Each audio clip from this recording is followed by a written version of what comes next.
عیسی زیاته کړه په یقین سره زه تاسو ته دا وایم چې دلته ځینې داسې خلک ولاړ دي چې تر هغې پورې به مړه نشي تر څو یې د خدای پاچاهي چې په قدرت سره به راشي لیدلي نه وي.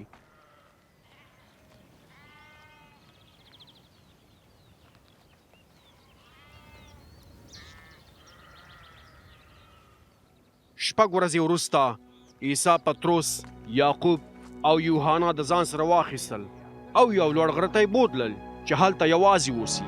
هلته د هغوی په مخ کې د عیسی څېره بالکل بدله شوه او د هغه کالي سپین وځلېدل، داسې سپین چې د ځمکې په مخ هیچا داسې نشو سپینولی. بیا هغوی الیاس نبی او موسی ولیدل چې د عیسی سره خبرې کولې. پطرس عیسی ته وویل: استاذه، څومره ښه ده چې موږ دلته یو. راځئ چې 3 خیمې جوړې کړو، یوه تا ته، یوه موسی ته او یوه الیاس ته. پطرس نه پوهېده چې څه وایي ځکه چې هغوی ټول ویرېدلي وو. بیا یوه ورځ راښکاره شوه او په هغوی باندې سیوری وکړ او د هغې ورځې څخه یو اواز راغی چې ویلي: دا زما ګران زوی دی، هغه ته غوږ ونیسئ. هغوی سمدلاسه شاوخوا ته وکتل خو هیڅوک یې ونه لیدل، یوازې عیسی د هغوی سره و.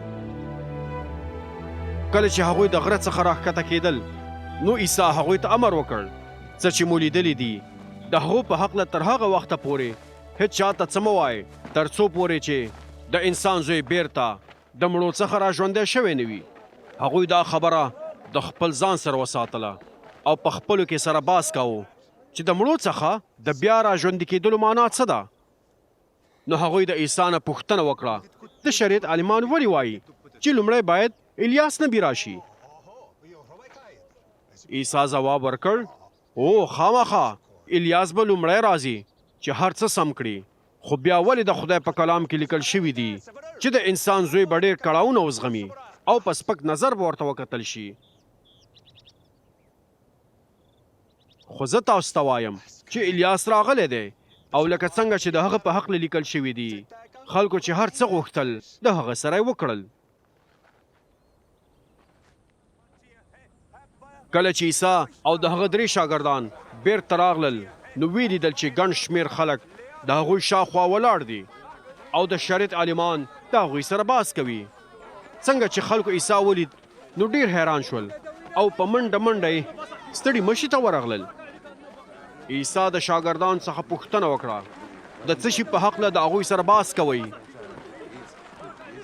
د ګڼې ګوڼې له منځ نه یو سړي ځواب ورکړ: استاذه، ما خپل زوی تا ته راوستلی دی، هغه پیریانو نیولی او خبرې نشي کولی.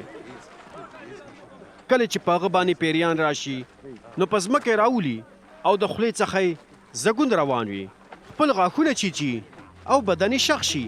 ستا د شاګردانو څخه مې وغوښتل چې پیریان ترې وباسي خو هغوی ونه شو کولی.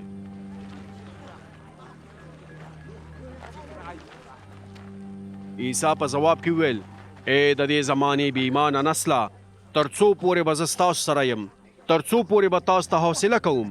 هغه هلک ما ته راولئ. نو هغوی هغه هلک عیسی ته راوست. څنګه چې پیري عیسی ولید نو سمدلاسه په هلک باندې حمله راغله. هغه په ځمکه راولید او خوا دې خوا رغړېده او د خولې څخه یې ځګونه راووتل. عیسی د هلک د پلار څخه پوښتنه وکړه: څومره موده کېږي چې هلک په دې حال دی؟ هغه ځواب ورکړ: د کوچنیوالي راهیسې څو ځلې هغه په اور او په اوبو کې غورځولی دی چې ویې وژني. خو که ته څه کولی شې نو په موږ رحم وکړه او مرسته را سره وکړه.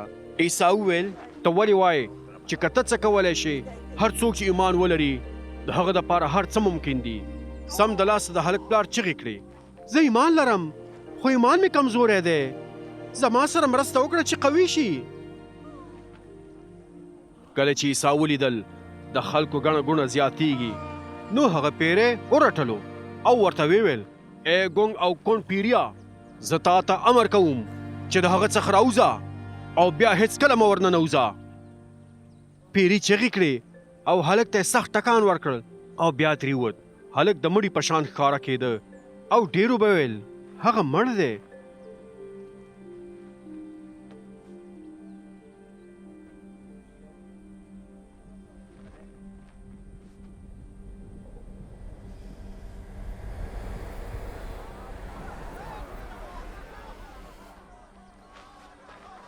خو عیسی هغه له لاسه ونیوه او هغه یې راپورته کړ او هلک ودرېده.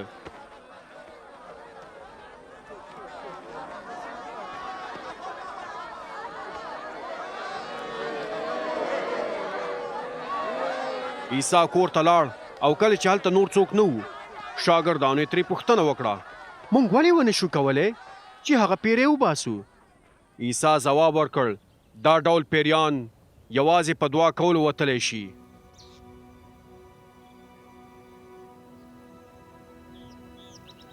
عیسی او شاګردان یې له هغه ځای څخه لاړل او د جلیل په لاره یې خپل سفر ته دوام ورکړ. عیسی دا نه غوښتل چې څوک ترې خبر شي چې هغه چیرته دی، ځکه چې هغه خپلو شاګردانو ته تعلیم ورکاوه او هغوی ته ویل د انسان زوی به خلکو ته په لاس ورکړل شي او هغوی به یې ووژني، خو 3 ورځې وروسته به بیا را ژوندی شي. خو هغوی پوه نه شول چې د دې خبرې معنا څه ده او ویرېدل چې پوښتنه ترې وکړي.